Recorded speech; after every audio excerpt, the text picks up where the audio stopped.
Hello students, कैसे हो आप सब? आई हो बहुत अच्छे से होगे और पढ़ाई भी अपनी अच्छे तरीके से कर रहे होगे। तो मैं देखिए आपको जो सिलेबस जो आपको पढ़ाने के लिए 10th का साइंस जो बोला था उसको मैं कुछ टाइम से अभी आपको वीडियो प्रोवाइड नहीं करा पा रहा था। ठीक है, कुछ प्रॉब्लम्स की वजह से। तो अब जो है पढ़ाई आपकी फिर से स्टार्ट होगी और अब कोई भी ब्रेक नहीं आने देंगे और सारी सिलेबस जो जितना भी सिलेबस सबको कवर करके ही इसको एंड करेंगे। ओके, तो हम लोगों ने रिफ्रैक्टिव इंडेक्स पे छोड़ दिया था, है ना। अब रिफ्रैक्टिव इंडेक्स के आगे हम पढ़ रहे हैं और अब हमको पढ़ना है लेंस के बारे में। देखो, लेंस लिखेंगे और लेंस की डेफिनेशन तो नहीं पूछता है एग्जाम में, पूछेगा तो कॉन्वेक्स लेंस की और कॉनकेव लेंस की पूछेगा। अब होता क्या है, पहले लेंस जानते हैं लेंस होता क्या है। तो लेंस में लिखा क्या है, देखिए, a transparent medium such as glass bound by two spherical surfaces or a spherical surface and a plane surface is called lens। means कि ऐसा ट्रांसपेरेंट क्या मीडियम जिसमें दो क्या हो, दो मीडियम हो, मतलब दो क्या हो, प्लेन हो, हम कह सकते हैं दो सरफेस हो। ठीक है, या तो दोनों स्पेरिकल हों, जैसे इसमें लोग क्या दे रखा है, क्या लिखा है इसमें कि या तो दोनों स्पेरिकल सरफेस हों और या दोनों स्पेरिकल सॉरी या एक स्पेरिकल हो या एक प्लेन हो, मतलब कि दो सरफेस चाहिए हमको। अगर हमको लेंस बनाना है तो हमको सरफेस कितने चाहिए, दो। ठीक है, तो अब दो सरफेस कैसे होंगे अभी देखते हैं।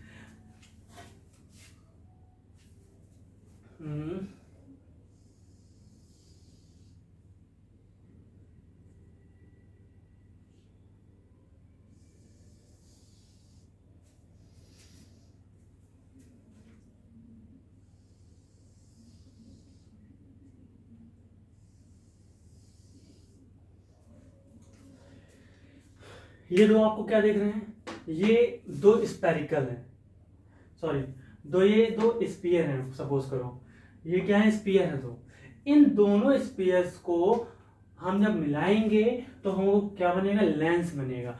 अब कौन सा लेंस बनेगा और कैसे बनेगा वो हमको पढ़ना है। तो लेंस मोस्टली टू टाइप के होते हैं, कॉन्वेक्स होगा या कॉनकेव होगा।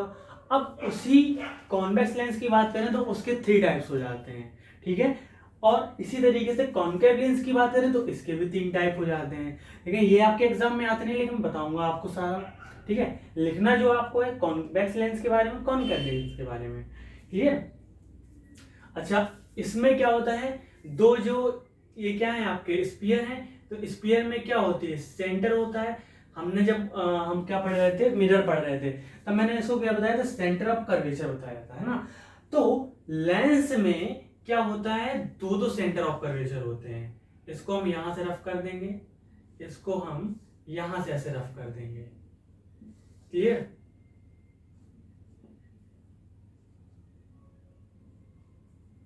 तो इसका हो जाएगा C1, इसको C2 बोलेंगे। और इसको इन दोनों लाइन को, जो इन दोनों पॉइंट को मिलाने वाली क्या होगी, इमेजिनरी लाइन होगी। इसको ही हम क्या बोलते हैं, प्रिंसिपल एक्सिस।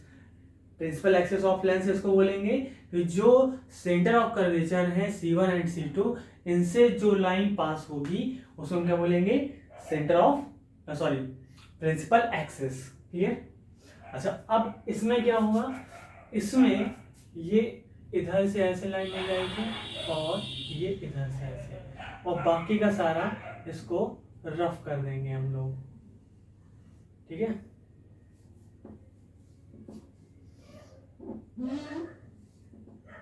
इस तरीके से आपका लेंस फॉर्मेशन होता है। ये मैं आपको सिर्फ दिखाना चाह रहा था। तो ये थोड़ा सा हल्का सा क्या हो गया है, तिरछा हो गया, कोई बात नहीं। इसमें भी क्या होंगे, दो होंगे सेंटर ऑफ कर्वेचर, C2 हो गया, ये C1 हो गया। इनको जो लाइन क्या करेगी, जो इमेजिनरी लाइन मिलाएगी उसी को हम क्या बोलेंगे, प्रिंसिपल एक्सिस। ठीक है, अब देखिए इसमें हम डिफरेंस लिखेंगे, क्या डिफरेंस क्या है। तो जब कॉन्वेक्स लेंस की बात करेंगे तो the lens which are thicker at the middle, इसने क्या लिखा, थिकर एट मिडिल, मतलब जब बीच में क्या होगा, मोटा होगा। ठीक है, अब यहां पर देखिए ये बीच में निकला हुआ है इस तरीके से, मोटा है कि नहीं है, और किनारे पे क्या है, पतला सा है। है ना। तो इसीलिए क्या बोला कि मिडिल में क्या होगा, thicker and thinner at the edges, और एजेस मतलब कोनों पर या किनारों पर क्या होगा, ये पतला होगा, ठीक है। Are called convex lens. Easy सी डेफिनेशन थी, आप पढ़ भी चुके होगे पहले भी। कॉन्केव लेंस की बात करें, the lens which are thinner in the middle and thicker at the edges are called concave lens. मतलब अब इसका अपोजिट हो जाएगा, ये क्या था, मिडिल में क्या था, थिकर था, तो ये एजेस पर थिकर हो जाएगा और मिडिल पर थिनर हो जाएगा। समझ में आ गई होगी बात, कि जो किनारे पर पतला हो या थिनर हो और बीच में मोटा हो तो उसको बोलेंगे कॉन्वेक्स लेंस, और जो किनारों पर क्या हो, थिकर हो मतलब मोटा हो, और अंदर बीच में मतलब क्या हो, पतला हो, उसको हम क्या बोलेंगे, कॉनकेव लेंस। क्लियर थी। देखिए हम जब मिरर पढ़ रहे थे और जब लेंस पढ़ रहे हैं तो दोनों बहुत सारी क्या है, समानताएं हैं, सिमिलरिटीज हैं। तो अगर हम रिलेट करके पढ़ेंगे तो चीजें हमको ज्यादा इजीली लर्न हो जाएंगी। इसके लिए बस थोड़ा जितना मैं आपको बताता जाऊं, जहां मैं कहूँ रिलेट करने के लिए वहां रिलेट करते रहिएगा। ओके चलिए, ये हो गया।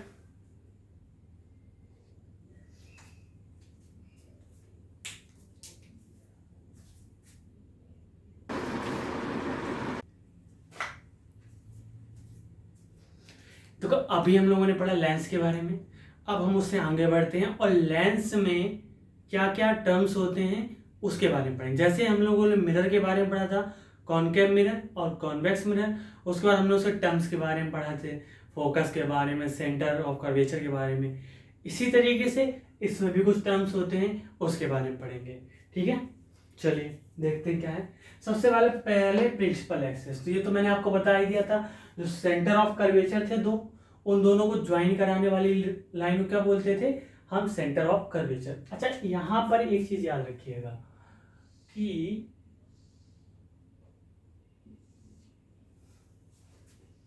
जो यहां पर ये C1 और जो ये C2 है, मतलब सेंटर ऑफ कर्वेचर है, इसमें अब आप लेंस में क्या लिखोगे उसको, 2f1, सॉरी ये वाला f नहीं आएगा, होगा स्मॉल, और ये वाला f, और इसको क्या लिखोगे 2f2।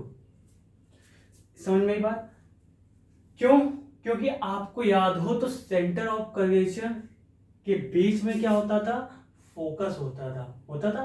तो यहां पर f1 होगा, यहां पर f2, मतलब f1 का क्या है, फर्स्ट फोकस ऑफ लेंस, तो हमको ये भी डेफिनेशन पढ़नी है। f2 का मतलब क्या है, सेकंड फोकस ऑफ लेंथ। अच्छा दो फोकस कैसे हो गए, दो फोकस इसलिए हो गए क्योंकि लेंस जो है दो किससे बना है, स्पीयर्स से मिलकर बना है। मैंने आपको फिगर बना के दिखाया था ना, इसलिए इसके दो फोकस हो गए, दो सेंटर ऑफ कर्वेचर है तो दो फोकस होंगे। इतनी बात क्लियर। चलिए तो प्रिंसिपल एक्सिस तो आपको समझ में आ गई।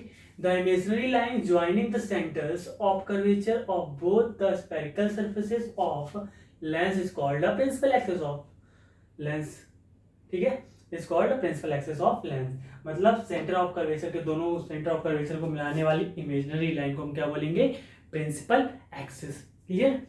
इसके बाद हम पढ़ेंगे ऑप्टिकल सेंटर। ऑप्टिकल सेंटर क्या होता है, the point which lies on the principal axis through the light rays passes without any deflection is called optical centre. मतलब कि यहां पर कहीं क्या होगा, ऑप्टिकल सेंटर, जिसको हम डिनोट करेंगे ओ से, अगर यहां से कोई लाइन आ रही, कोई लाइट रे आ रही है तो इसमें कोई डिफ्लेक्शन नहीं होगा। अगर आपने देखा हो कि जब लेंस में ऐसे आती है तो ये यहाँ पर ऐसे चला जाता है, ऐसे आती है तो ऐसे, पर ये सीधे जाएगी, इसमें कोई डिफ्लेक्शन इस लाइट रे में नहीं होगा। तो बस वही चीज है, अगर जिस पॉइंट में लेंस के अंदर अगर कोई लाइन में सॉरी किसी पॉइंट में अगर कोई क्या है लाइट रे जा रही है और वो बिना डिफ्लेक्शन से जा रही है, समझ लें जिस पॉइंट से होकर जा रही है लेंस से, तो वो क्या है आपका optical centre, clear. Okay, first focus of lens, a fixed point on the principal axis of a lens to which light rays either converge or diverge अब देखो यहाँ पर कन्वर्स और डाइवर्स में एक चीज छूट गई। जब मैंने आपको लेंस बताया ना, तो मैंने ये बताया कॉन्वेक्स लेंस और एक कॉन्केव लेंस।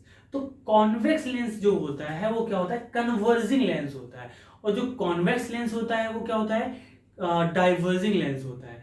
कन्वर्जिंग और डाइवर्जिंग का मतलब क्या है, कन्वर्ज मतलब एक जगह इकट्ठा कर देना, मतलब ये जो लाइट रे आ रही है इस तरीके से, इसको ये फोकस पे क्या करता है, कन्वर्ज करता है, मतलब इकट्ठा कर देता है एक जगह पर, वो पॉइंट को ला देता है।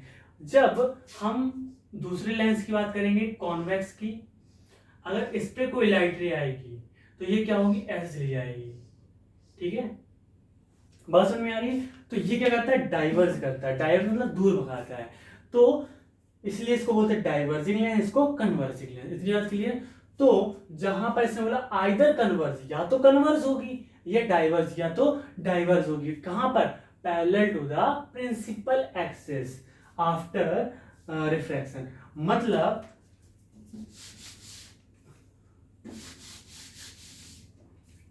हुआ क्या, ये सपोज करो क्या है, आपका एक लेंस है, ओके, ये आपका प्रिंसिपल एक्सिस हो गया।